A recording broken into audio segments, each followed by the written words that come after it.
늙어서 자식들이 아무리 효도해도 절대로 자식들과 함께 살지 마세요. 며칠 지내는 것은 즐겁지만 오래 지내면 어리석은 일이 됩니다. 1000가지 지혜 채널을 시청하시는 시청자 여러분, 안녕하십니까? 시청자 여러분, 많은 어르신들은 늙어서 자신을 돌봐줄 사람이 없을까봐, 아플 때 걱정해줄 사람이 없을까봐, 혹은 외로움과 적막감을 견디지 못하고 자식들과 함께 살기로 결심합니다.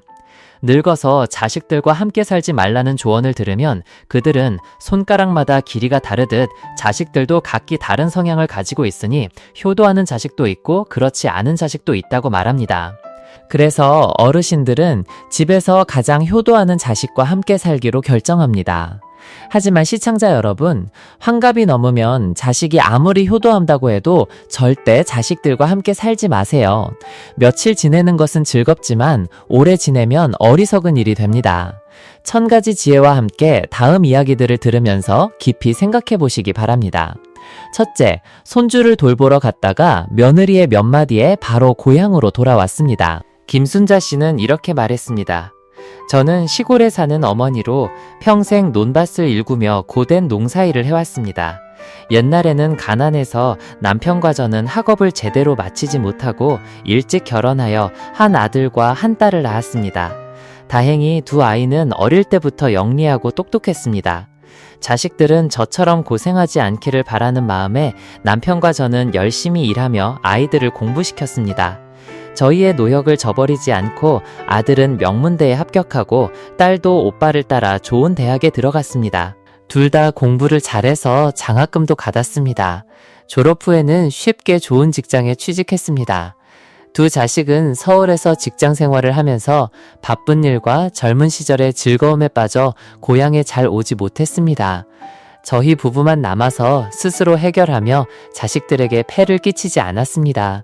명절이나 휴일에는 자식들이 오면 집안이 즐거웠습니다. 아이들은 바쁘거나 친구들과 여행을 간다고 해도 괜찮다고 했습니다.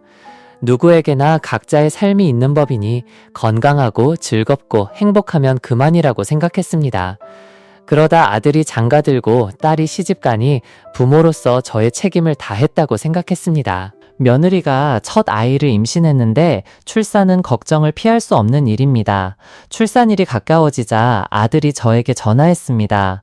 어머니, 며칠 일찍 저희 집에 올라와서 도와주실 수 있을까요?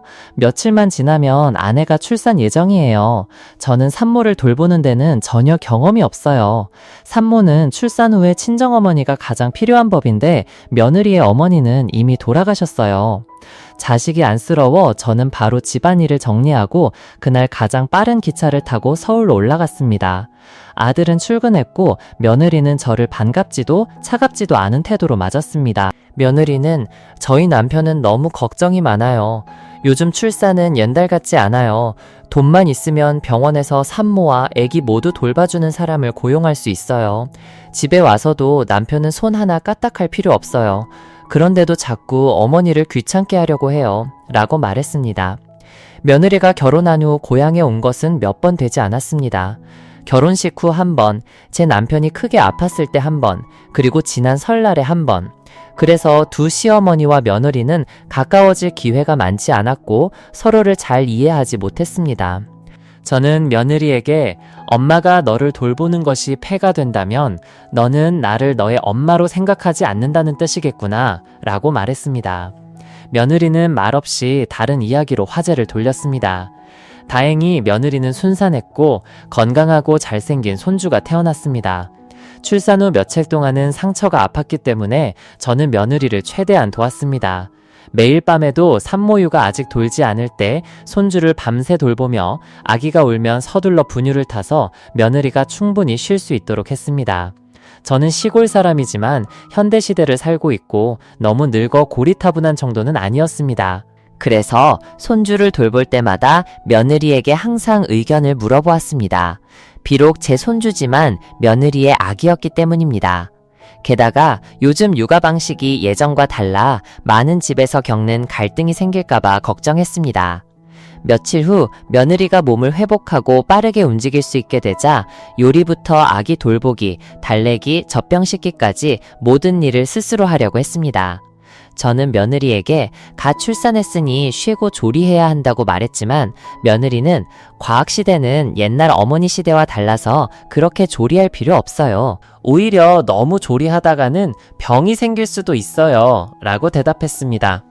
어젯밤 늦은 시각에 아들 방을 지나다가 우연히 아들 부부가 다투는 소리를 들었습니다. 며느리의 짜증 섞인 목소리가 또렷하게 들렸습니다. 제가 가정부를 고용하자고 말씀드렸잖아요. 그런데 오빠는 듣지 않고 자꾸 시어머니께 부탁하잖아요. 시어머니는 시골에서 오셨고 생활 방식이나 생각하는 방식이 저랑 너무 달라서 저는 익숙하지 않아요. 뭘 하려고 해도 저한테 다 물어보시는데 꼭 어린아이 같아요. 시어머니께 부탁하느니 차라리 돈 주고 가정부를 쓰는 게 낫겠어요.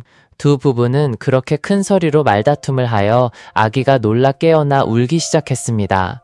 저는 문을 열고 들어가려다가 망설이다 말았습니다. 그날 밤 내내 잠을 이루지 못했습니다. 며느리의 마음을 어느 정도 이해할 수 있었습니다.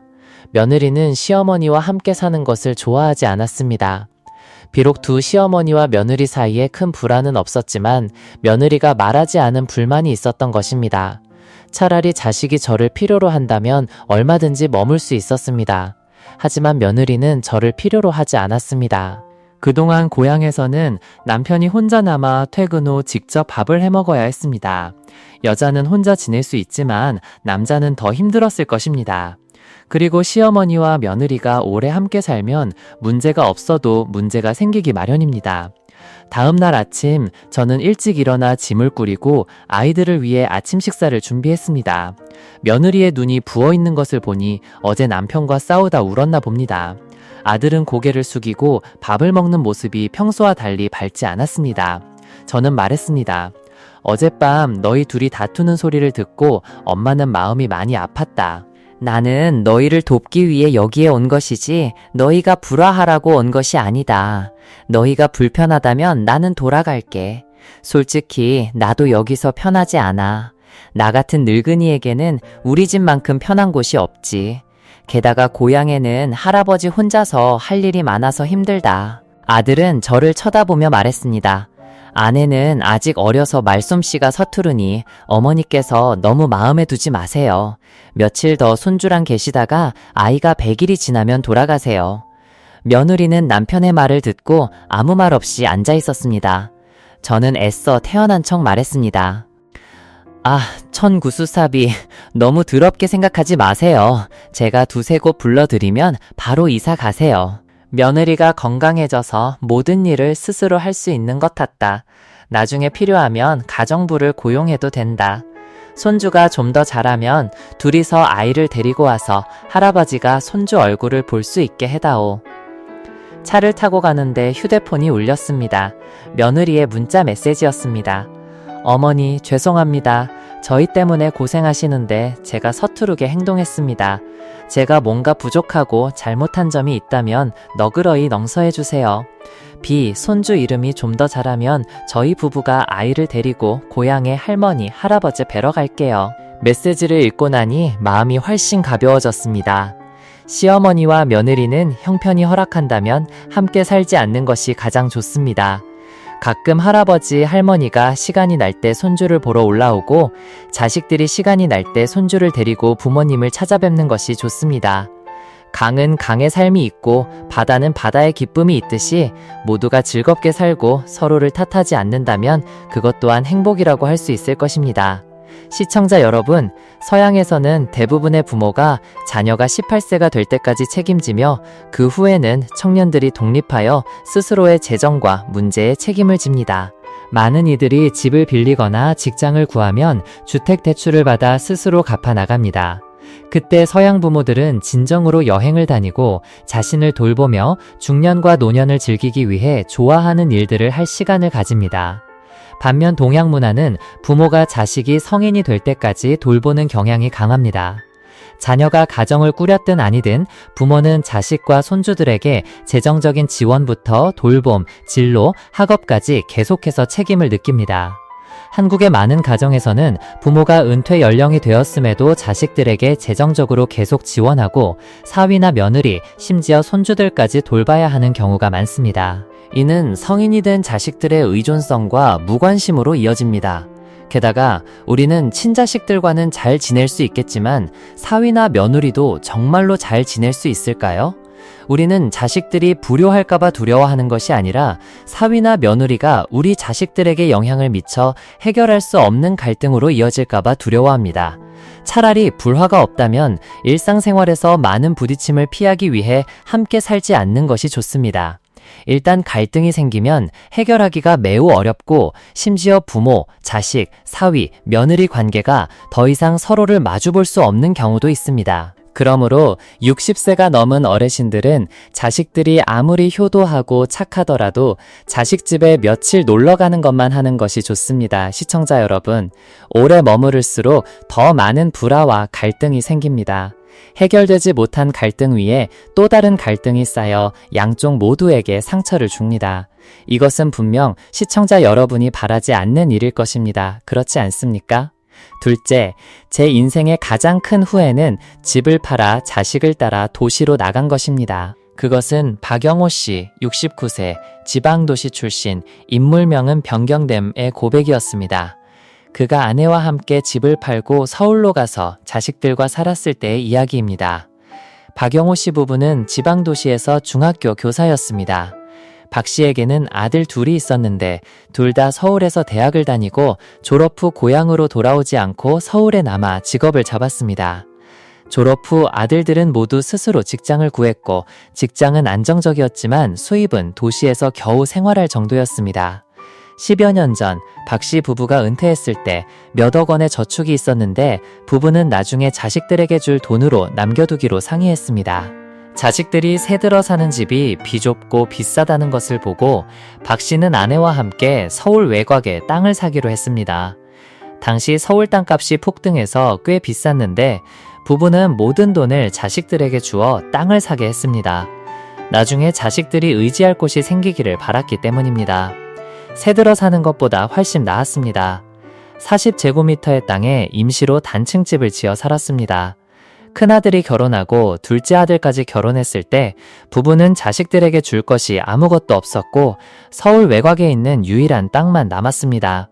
그 땅은 도심에서 10여 킬로미터 떨어져 있었습니다. 자식들은 도심과 멀다는 핑계로 아무도 거기서 살고 싶어 하지 않았습니다. 탈전이 반토막이 나서 아까웠습니다. 부부는 자식들에게 조금이라도 재산을 나눠주려는 마음으로 그 땅을 계속 가지고 있었습니다. 하지만 손주들이 차례로 태어나고 자식들의 직장이 불안정하며 월세도 감당하기 어려워지자 부부는 서울로 가서 손주들을 돌보고 자식들을 돕기 위해 각자 따로 지내야 했습니다.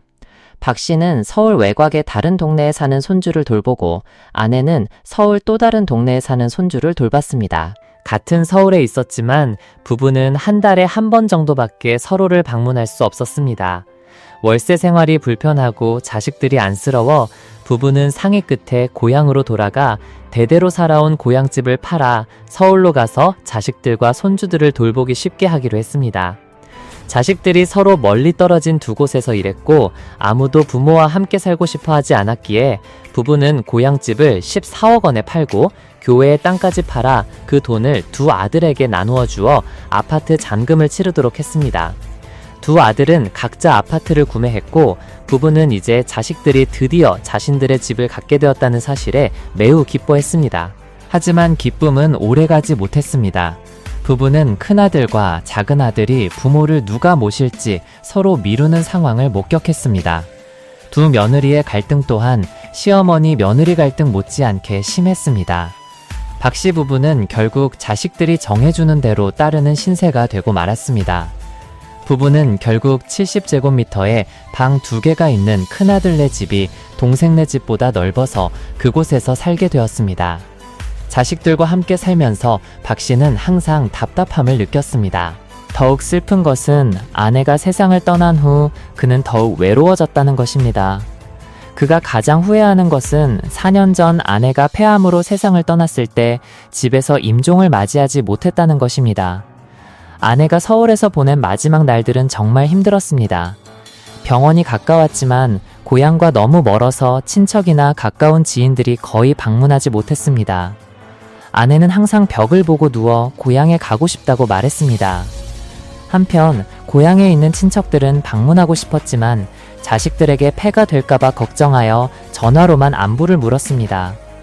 아내가 마지막 날들을 보낼 때 박 씨는 아내가 병원에 입원해야 했고 집에서 조용히 있고 싶었지만 죽으면 자식들이 어디로 데려가야 할지 모를까봐 자식들의 집에 피해를 줄까봐 두려워했다고 말했습니다. 그때 아내는 이렇게 말했습니다.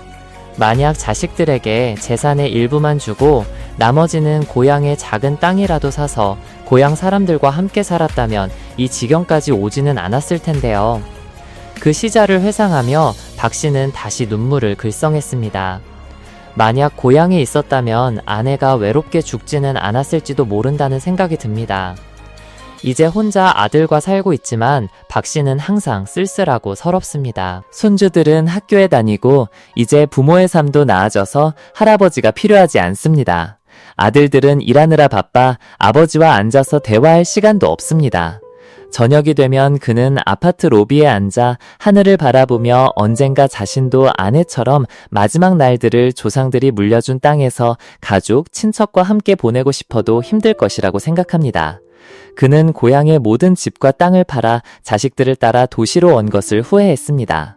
시청자 여러분, 실제로 많은 어르신들은 자식들 가까이 살고 싶어 하고 자식들 또한 부모님을 도시로 모셔 편리하게 모시고 싶어 하지만 적지 않은 가슴 아픈 이야기들이 발생합니다. 그는 고향의 모든 집과 땅을 팔아 자식들을 따라 도시로 온 것을 후회했습니다. 많은 사람들은 물질적인 것으로 부모님과 조부모님께 효도하면 충분하다고 생각하지만 사실 물질은 일부분일 뿐이며 더 중요한 것은 관심, 보살핌, 그리고 친밀한 정입니다. 때로는 그들은 단지 따뜻하고 정중한 안부의 말, 아주 평범한 이야기들을 원할 뿐인데 자식들은 그것을 잊어버립니다. 셋째, 자식에게 땅을 나누어 주다.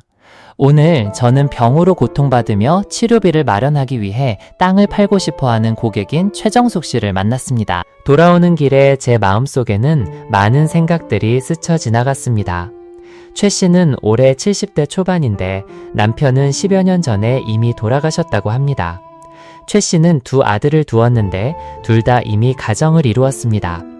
옛날에 두 분은 열심히 일해서 돈을 모았습니다. 두 아들은 매우 착했고 최 씨 가족은 많은 이들이 부러워할 만한 가정이었습니다. 두 분은 돈을 모을 때마다 멀리 내다보고 땅을 샀습니다. 각 아들에게 번듯한 집 한 채씩 마련해 준 것 외에도 몇 개의 땅을 더 가지고 있었습니다. 어느 날 갑자기 남편이 중병에 걸려 일찍 돌아가셨습니다. 옛날에 땅을 사고 집을 짓고 일하는데 무척 애를 썼기 때문에 몇몇 땅 외에는 저축한 돈도 없었고 연금도 없었습니다. 젊어서 자식들을 위해 땅을 사기 위해 너무 무리했기에 일찍 병이 들었다고 최 씨는 슬프게 말했습니다. 남편이 돌아가신 지 얼마 안 되어 최 씨도 낙심하다가 가벼운 뇌졸중을 겪었습니다. 만성질환들이 닥쳐와 거동이 매우 불편해졌습니다. 노년을 두려워한 최 씨는 자식들을 불러 각자 살고 있는 집 외에 몇 개의 땅을 더 나눠주었습니다. 큰아들은 최 씨와 함께 살았기 때문에 더 많은 부분을 받았습니다. 이렇게 나누는 것이 합리적이라고 생각했습니다. 하지만 두 아들은 점점 불만을 드러냈습니다. 큰아들은 예전에 부모님과 함께 힘들게 일했는데 이제 병든 어머니를 모셔야 하는데 어머니가 너무 적게 주었다고 생각했습니다. 작은 아들은 형이 어머니로부터 너무 많이 받았다고 분노했습니다. 이상하게도 두 아들 모두 영악하고 도덕심이 부족한 아내를 골랐습니다. 두 며느리는 뒤에서 남편들을 부추겨 가족 내 쌍움을 조장했습니다. 큰아들 부부는 최 씨를 자신들의 생활에 편리하게 위층으로 모셨습니다. 매일 최소한의 물품만 주었습니다. 친척이나 지인들이 최 씨를 만나러 오기 어려워지자 점점 발길이 끊겨 최 씨는 매우 슬펐습니다. 둘째 아들은 어머니가 땅을 불공평하게 나눠주었다는 불만 때문에 어머니를 형에게 맡기고 거의 안부도 묻지 않았습니다.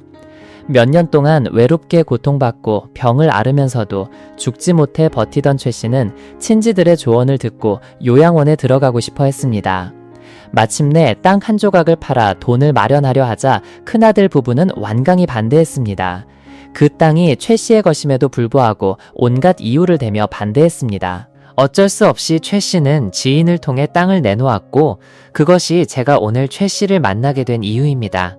서류는 사본이었고 원본은 아들이 가지고 있다는 것을 확인한 후 저는 그 땅이 여전히 최 씨 부부의 이름으로 되어 있었고 이 시점에 매우 가치가 있다는 것을 알았습니다. 그 땅을 팔면 한 가정이 몇 년 동안 충분히 살 수 있는 돈이 나올 정도였는데 최 씨 혼자 사는 것은 말할 것도 없었습니다. 하지만 그 땅이 최 씨 이름으로 되어 있어도 자식들이 동의하지 않으면 팔 수 없었습니다. 법적으로 자식들은 부모의 재산에 대한 동등한 상속인이기 때문입니다. 저의 설명을 들은 최 씨는 무력감과 후회 속에서 울음을 터뜨렸습니다. 하지만 최 씨가 아직 모르는 한 가지 사실이 있습니다. 그것은 최 씨가 돌아가신 후에도 두 아들이 부모의 땀과 눈물 그리고 병고로 남겨진 재산을 가지고 벌이는 집안 싸움이 오랫동안 끝나지 않을 것이라는 점입니다.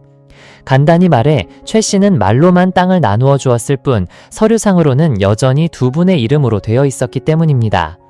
저에게도 지인이 있는데 평생 힘들게 자식들을 키우고 60세가 넘어서야 겨우 도로변에 작은 가게를 얻어 생계를 이어가고 있었습니다. 나이가 많아도 여전히 밤늦게까지 일하고 일찍 일어나 빚을 갚기 위해 애쓰는데 이는 몇 년 전 자식을 위해 집 옆에 땅을 더 사기 위해 빚을 냈기 때문입니다. 두 아들인데 도로변 땅 한 조각으로는 나중에 한 면이 뭘 먹고 살겠어. 내 인생은 너무 고생했으니 아이들은 그렇게 고생하지 않게 해주고 싶을 뿐이야 라고 그녀는 설명했습니다. 그렇게 생각하며 노 부부는 병을 앓으면서도 악착같이 돈을 모아 땅을 샀습니다. 큰아들이 결혼하자 또 돈을 벌어 집을 지어주고 따로 살게 해주었습니다. 자식들이 부모가 마련해준 집이 생기니 마치 언덕을 오르는 탱크처럼 아무 생각 없이 살아가더군요. 왜 그렇게 고생하며 살아야 할까요? 늙어서는 뭘 먹고 살며 병이라도 들면 어떻게 할까요? 저는 걱정스러웠습니다. 자식들을 위해서 사는 거죠. 빚만 다 갚으면 저희 부부는 괜찮아요. 늙어서 얼마나 먹겠어요. 각자 한 명씩 같이 살면 되죠. 우리가 아이들을 아끼면 아이들도 우리를 아껴줄 거예요. 가벼운 병은 아이들이 신경 쓸 테고 큰 병이라 돈이 많이 들면 치료를 포기하고 자식 때문에 죽어도 괜찮아요. 그분들은 자연계의 위대한 부모 순위에서 최고일지도 모릅니다. 하지만 저는 그 위대함의 미래와 결과에 대해 여전히 몸서리치며 의심을 품게 됩니다. 집안에는 사촌 누나도 있습니다. 옛날에 가난해서 두 아이를 안고 저 멀리 지방 시골까지 가서 경제활동을 하며 어렵게 살았습니다. 풀뿌리 케어 먹으며 연명하다 보니 아이들도 자라서 결혼했습니다. 수년간 개척한 끝에 가장 큰 재산은 2헥타르의 숲이었습니다. 아이들이 다 자랐으니 자신이 먹을 것이 얼마나 되겠냐는 생각에 그녀는 각 아이에게 1헥타르씩 주어 농사를 짓게 했습니다. 그러다 어떤 아이의 부부와 며칠 지내다 보니 스트레스를 받아 갈등이 생겼습니다. 결국 그녀는 밭 한 구석에 작은 오두막을 짓고 매일 품팔이를 하며 살았습니다. 노년의 몸은 병에 시달리고 숲 깊은 곳에서 홀로 살아가니 말할 수 없는 고통이었습니다.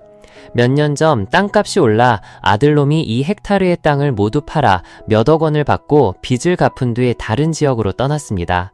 새로 땅을 산 주인은 그녀의 낡은 집을 허물었지만 다행히 오두막은 그대로 두어 계속 지낼 수 있었습니다.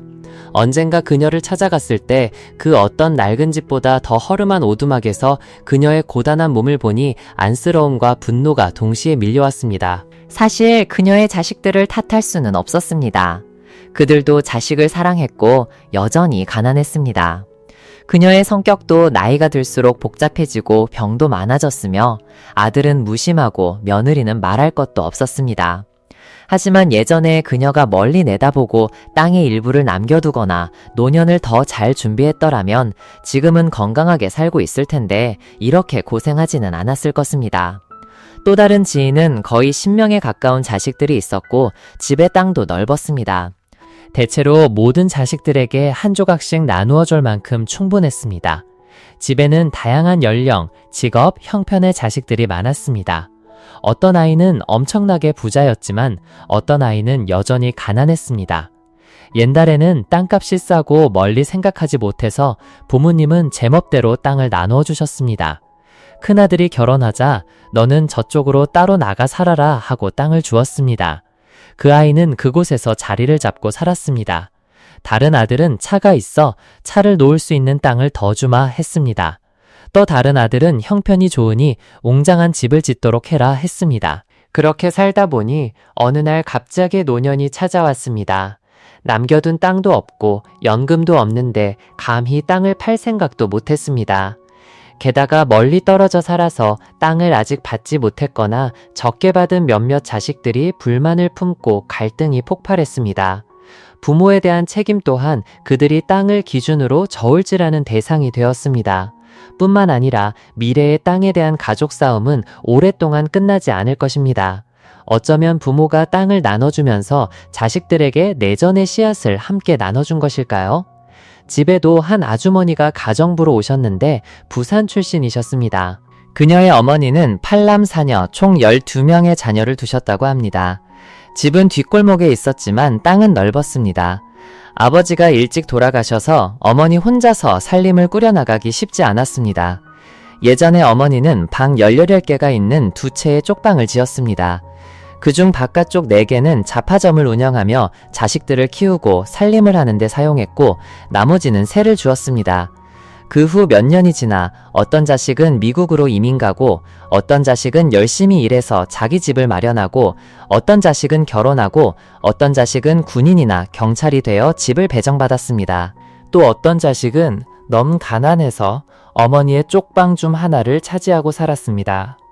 어머니가 정신이 맑았을 때 유언을 남겨 아들이든 딸이든 해외에 사는 자식이든 평범한 일을 하는 자식이든 상관없이 각 자녀에게 쪽방 1개씩을 똑같이 나눠주셨습니다. 다만 후에 제사를 모실 큰아들과 집에서 가장 약하고 병약한 낙내에게는 추가로 더 주셨습니다. 그리고 바깥쪽 방 4개는 어머니가 직접 소유하시고 깨끗하게 수리하여 한 칸은 어머니가 살고 나머지는 새를 주어 생활비로 사용했습니다. 이 부분은 어떤 자식에게도 유언으로 남기지 않았습니다. 그 아주머니는 이제 어머니가 90세가 넘어 정신은 맑지 않으시지만 여전히 아주 편안한 삶을 살고 있다고 말했습니다. 그녀는 50대가 되어서야 비로소 자신의 어머니가 옛날에 자식들에게 땅을 나눠줄 때 얼마나 위대한 계획을 가지고 있었는지 깨달았다고 합니다. 어머니는 아주 젊었을 때부터 다른 것들을 짓는 대신 자신의 능력 안에서 18개의 쪽방을 능동적으로 지으셨습니다. 그녀는 결혼하여 2 아이를 낳았습니다. 그런데 남편이 도박에 빠져 너무 문제가 심해 함께 살 수 없었습니다. 모녀는 어머니가 예전에 나눠준 방으로 돌아와 품팔이를 하며 겨우 살았고 아이들도 자라서 가장을 이루었습니다. 이제 그녀는 몇 년간 가정부로 일하며 노후 자금을 모으고 있습니다. 여전히 집이 남아있어서 매주 일요일마다 어머니를 찾아뵙습니다. 그녀는 어머니가 나눠준 그 방이 없었다면 아마 죽었을 거라고 말했습니다.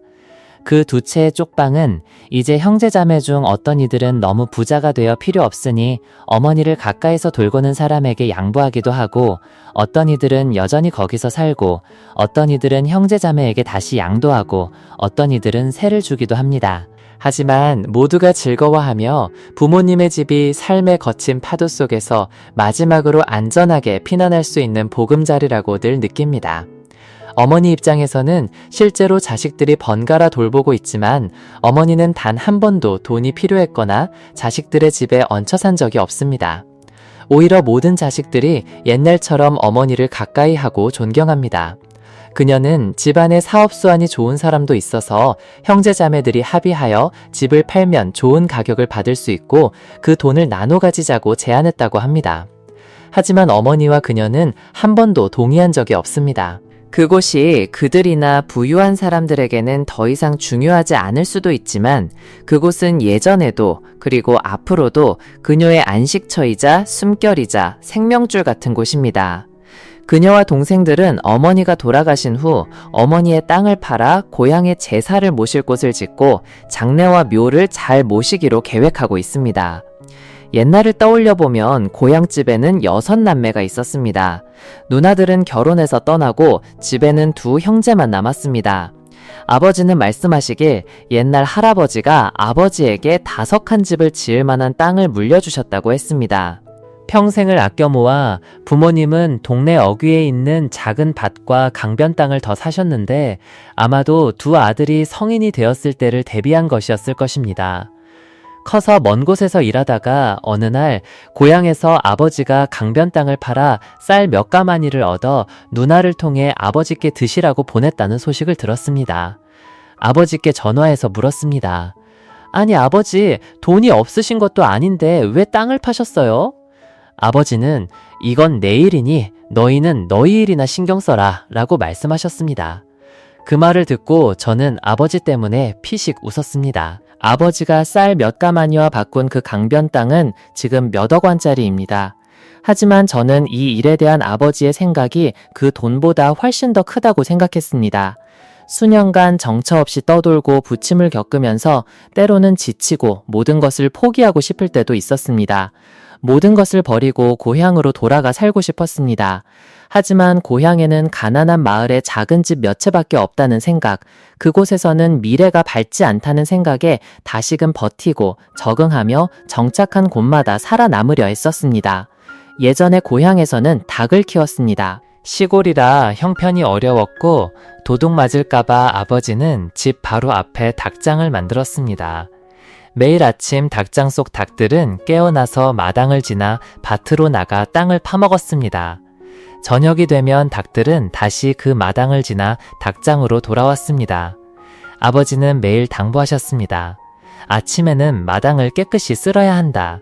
마당이 더럽거나 먹을 것이 있으면 닭들이 밭으로 나가서 파먹지 않고 다시 돌아와 배설하고 시끄럽게 군다. 정말 그랬습니다. 닭장 앞 마당은 늘 깨끗했지만 닭들은 다시 돌아와 시끄럽게 굴지 않았습니다. 아마 그들은 시끄럽게 할 것도 없는 마당으로 돌아오는 대신 밭으로 나가 먹이를 찾는 것이 가장 좋은 방법이라는 것을 알았을 것입니다. 언젠가 고향에 아버지를 뵈러 갔을 때 둘만 있을 때 아버지는 말씀하셨습니다. 마을 끝 연못가와 5칸 집에 있는 땅은 할아버지가 내게 남겨주신 것이다. 이 부분은 너에게 물려줄 테니 조상의 땅이니 무슨 일이 있어도 절대 팔지 마라. 조상의 땅을 지키는 것은 근원을 지키는 것이고 그 반대도 마찬가지다.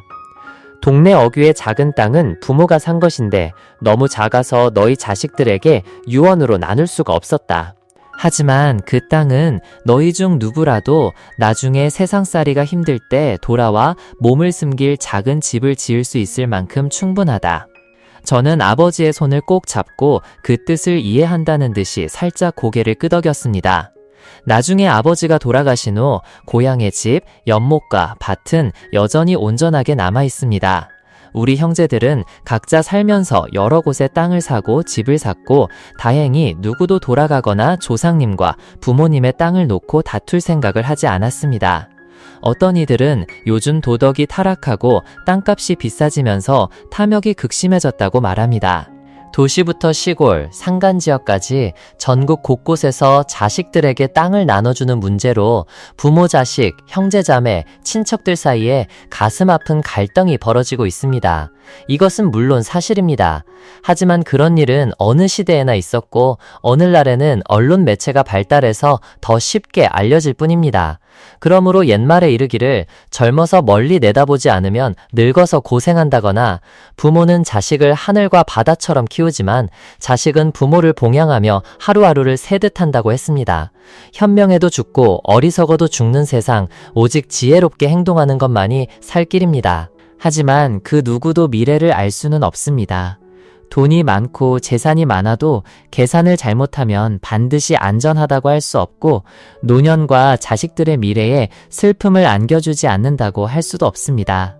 하지만 삶의 움직임과 인간의 본질적인 생존 규칙은 영원히 변치 않으며 거의 바꿀 수 없습니다. 그것을 이해하고 파악하여 삶을 살고 그에 맞춰 계획하는 것이 노년을 보호하고 심지어 자식들에게 재산을 나눌 때 그들의 미래까지 보호하는 가장 좋은 방법입니다. 마지막으로 시청자 여러분, 그분은 제 아버지입니다 라는 이야기를 함께 들어주시기 바랍니다. 외할머니 가슴에 안겨 엄마가 재혼한다는 소식을 듣고 저는 흑흑 흐느꼈습니다. 새아버지는 팔 한쪽밖에 없고 얼굴에는 울퉁불퉁한 흉터로 가득하여 정말 보기 흉했습니다. 그분이 집에 처음 오셨을 때 남은 팔로 제 머리를 쓰다듬으려 하자 저는 뒤로 물러서며 짜증스러운 얼굴을 했습니다. 아주 빠르게 그분의 못생긴 얼굴에 순간적인 변화가 스쳐갔지만 이내 저에게 인자하게 웃어주셨습니다. 엄마는 말없이 가만히 앉아 계셨습니다. 한참 후 저는 엄마가 제사상에 있던 아빠 사진을 내려 깨끗이 닦는 것을 보았습니다. 엄마는 울고 있었습니다. 외할머니는 그분과 아주 오랫동안 이야기하셨고 그분이 돌아가신 후에야 저를 찾으셨습니다. 그때 저는 엄마를 다른 사람에게 빼앗길 것 같은 상실감에 빠져 있었습니다. 10살, 어린아이는 주변 세상을 느끼기 시작할 나이입니다. 아빠는 몇 년 전 뇌전증으로 돌아가셨는데 이는 과거 전쟁에서 머리에 박힌 파편의 후유증이었습니다. 유골은 고향으로 돌아갔습니다. 엄마는 외할머니 댁으로 저를 데리고 오셨는데 그때 저는 아직 7살도 채 안 되었고 아버지가 남긴 땅을 차지하려는 두 삼촌에게 구박받고 난 뒤였습니다. 엄마가 재혼하는 날 저는 방에 웅크리고 앉아 울었고 외할머니와 엄마가 아무리 달래도 나가지 않았습니다. 오후가 되어 모든 사람이 돌아가고 단촐하게 몇 상 차려진 밥상만 남았습니다. 그때 저는 너무 배가 고파 몰래 나가 음식을 훔쳐 먹으려 했습니다. 제가 떡을 집으려던 찰나 그분이 다가오셨습니다. 애써 웃으려 했지만 그분의 기형적인 얼굴에 일그러진 미소는 저를 더욱 두렵게 했습니다. 외할머니의 요구로 그분은 결혼 후 우리와 함께 살기 시작했습니다. 저는 더욱 불편함을 느꼈습니다. 할머니는 저에게 그분을 새아버지라고 부르라고 했지만 저는 기어코 듣지 않았습니다. 제가 반항하자 할머니가 저를 나무라려 할 때 그분은 그저 슬픈 미소를 지으며 할머니에게 저를 꾸짖지 말라고 말렸습니다. 싫어하는 사람과 함께 사는 것은 정말 힘들었습니다. 특히 매일 밤 그분이 엄마 방에서 나오는 것을 보았고 저는 할머니와 함께 자도록 방이 바뀌었기 때문입니다. 언젠가 저는 일부러 엄마 방에 들어가 그분을 못 들어오게 하려고 계략을 썼습니다. 다른 방법이 없었기에 그날 밤 그분은 거실에 놓인 침대에서 잠을 자야 했습니다. 기세등등해진 저는 매일 밤 제가 먼저 엄마 방에 숨어들었습니다. 동네에 사는 민준이가 이 사실을 알고 제가 다 커서도 엄마와 함께 잔다고 동네방네 떠들고 다니자 그때서야 저는 그만두었습니다. 제가 그렇게 일부러 행동했음에도 불구하고 그분은 저에게 단 한 번도 불쾌한 태도를 보인 적이 없었습니다. 저는 그분을 싫어하는 태도를 보였습니다. 언젠가 엄마가 그분에게 술 한 병을 사다 주었는데 저녁 식사 때 그분이 첫 모금을 마시자마자 황급히 밖으로 나가 토했습니다. 지혜 아빠가 그렇게 말했어. 지혜가 그 아저씨를 엄청 싫어하는 것 같아. 새아빠가 생기는 게 뭐가 나빠? 민준이가 중얼거리는 소리가 들렸습니다. 지훈이가 걸걸한 목소리로 끼어들었습니다. 지난번에 그 아저씨가 우리 집에 앉아서 지혜의 작년 학업 상황을 물어보고 우리가 지혜 옆에서 같이 놀아주라고 혹시라도 지혜가 서운해할까봐 신경 써달라고 했어. 지혜 생일도 곧 다가온대. 민준이가 제가 성큼성큼 다가오는 것을 보고는 모두 조용해졌습니다. 그날 놀이 내내 민준이와 지훈이의 말이 제 머릿속을 맴돌았습니다. 오늘 저녁 식탁에는 생선튀김이 추가되었는데 아마 오후에 그분이 낚시해서 잡은 것 같았습니다. 엄마가 제게 생선 한 조각을 주었습니다. 평소 같으면 그분이 가져온 것이라는 것을 알면 밀어냈겠지만 오늘은 모르는 척 태연히 먹었습니다. 할머니와 엄마는 서로 눈을 마주치며 만족스러운 표정을 지었습니다. 며칠 전부터 마을에 사건이 있었습니다. 갑자기 우리 집 옆을 사는 박미경 씨네 닭이 도둑 맞은 것입니다. 첫날에는 2마리를 잃었고 그 후에도 몇 마리 더 잃었습니다. 박 씨는 아까운 마음에 온 동네에 소리 지르며 욕을 했습니다. 저는 한밤중에 화장실에 가는 습관이 있었지만 이제는 감히 밖으로 나갈 엄두도 내지 못했습니다. 그런데 오늘 밤에는 그분이 조용히 문을 열고 나가는 것을 보았습니다. 도둑이구나. 저는 바로 그분을 도둑으로 단정했습니다. 갑자기 박미경 씨네 집에서 비명소리가 들렸습니다. 그리고 엄마와 할머니가 뛰쳐나가 소리치는 것을 보았습니다. 이내 우르르 발소리가 들렸습니다. 저도 벌떡 일어나 뛰어나갔습니다. 제 눈앞에는 그분이 한 발로 도둑의 등을 밟고 있고 남은 한 손으로 몇몇 젊은이들과 함께 도둑을 묶고 있는 광경이 펼쳐졌습니다. 도둑은 빌고 또 빌었습니다. 사람들은 그를 면사무소로 데려가 해결했습니다. 모든 사람들이 그때서야 그분을 칭찬했습니다. 하지만 저는 여전히 그분이 싫었습니다. 제 눈에는 도둑을 잡은 것이 칭찬받을 일이 아니었습니다. 하지만 그날 이후로 그분이 집에 계시면 저는 마치 귀신도 도둑도 두렵지 않은 것 같았습니다. 아빠 기일이 되자 그분은 아주 일찍 일어나 밭으로 가서 닭을 잡아 제사 음식을 만들었습니다. 엄마는 분주하게 시장을 보고 제사 음식을 준비했습니다. 그분은 푸른색 군복을 입고 그 위에 별 몇 개가 박혀 있었는데 아빠 제사상 앞에 엄숙하게 서서 중얼거리며 기도를 드렸습니다. 그리고 저에게 돌아서서 아빠에게 절을 하라고 했습니다. 싫었지만 이번에는 말없이 따랐습니다. 저는 새 학년을 시작할 참이었습니다. 그때쯤 그분은 저녁이 되면 삼배를 자르고 치수를 재고 엄마에게 무엇인가를 꿰매게 하셨습니다. 개학날 엄마는 저에게 아주 예쁜 가방을 주었습니다. 저는 너무 좋았지만 겉으로는 시큰둥한 척 했습니다. 마침 민준이가 놀러 왔다가 가방이 너무 마음에 들어 엄마에게 달라고 졸랐습니다. 누가 너한테 주겠다고 허락했어? 저는 걱정하며 민준이에게 소리쳤습니다. 네가 안 쓸 거면 나한테 주면 되지. 누가 안 쓴다고 했어? 그렇게 저는 가방을 들고 책을 넣으며 그것이 그분이 저에게 만들어준 것이라는 사실조차 잊어버렸습니다. 학교 가방은 친구들에게 칭찬을 많이 받아 저는 우쭐했습니다. 역사 시간에 선생님은 우리 동네의 영웅 열사들에 대해 가르치셨습니다. 선생님의 이야기 속에는 그분도 있었습니다. 친구들은 와 하고 소리치며 저를 바라보았지만 저는 아무렇지 않은 척 고개 숙여 책을 읽었습니다. 선생님의 나긋한 목소리가 울려 퍼졌습니다. 우리 동네에는 한쪽 팔밖에 없는 국가유공자가 한 분 계신다.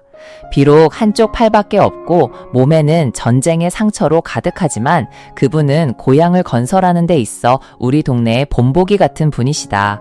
그분의 노력과 선행 덕분에 오늘날 우리 학교는 훨씬 더 훌륭해졌다. 그분의 팔이 다친 것은 동료를 용감하게 보호하다가 생긴 일이다.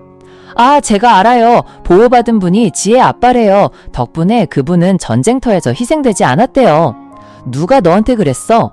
저는 교실에 선생님이 계시다는 사실도 잊고 벌떡 일어섰습니다. 우리 아빠가 말해줬어. 못 믿겠으면 네 엄마한테 물어봐.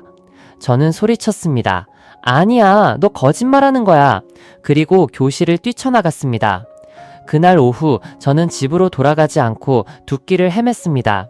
해가 지기 시작할 무렵 둑에서 제 이름을 부르는 소리가 들렸습니다. 엄마, 선생님, 할머니의 목소리가 바람에 섞여 멀어져 갔습니다. 저는 들장미 덤불과 무성한 억새밭이 있는 둑 아래로 숨었습니다. 그분이 아빠를 구해줬다는 생각은 저에게 받아들일 수 없는 거짓말 같은 일이었습니다. 그분이 아빠를 구하기 위해 희생했다면 왜 엄마와 결혼한단 말인가? 저는 흐느껴 울면서 독사가 기어오는 것을 알아채지 못했습니다. 그것을 발견했을 때는 이미 너무 늦은 것 같았습니다. 독사는 저를 향해 돌진했습니다. 하지만 그때 독사가 저를 물려는 순간 그분이 나타났습니다. 어떻게 된 일인지 그분은 제가 두려워하는 앞에서 독사를 때려 죽였습니다. 제가 정신을 차렸을 때 저와 그분 모두 병실에 누워 있었습니다. 할머니와 엄마는 울고 계셨습니다. 저는 깜짝 놀라 일어나 앉아 침대에 힘없이 지쳐 누워있는 그분을 바라보았습니다. 엄마는 그분이 뱀독에 중독되어 방금 해독제를 맞고 치료를 받았다고 말했습니다. 저는 그분을 그렇게 싫어했음에도 불구하고 소리쳤습니다. 아저씨, 깨어나세요. 새아빠, 깨어나세요. 아빠, 아빠는 제 아빠예요. 아빠, 깨어나세요. 누군가의 손이 제 손을 부드럽게 잡았습니다. 저는 눈을 뜨고 눈물 가득한 시야 너머로 그분의 따뜻하고 사랑스러운 눈을 보았습니다. 저는 비록 친아빠는 안 계시지만 저의 다른 친구들처럼 행복할 수 있다는 것을 깨달았습니다. 왜냐하면 이 세상에 저에게는 여전히 그분이 있기 때문입니다. 그분은 바로 제 아버지였습니다.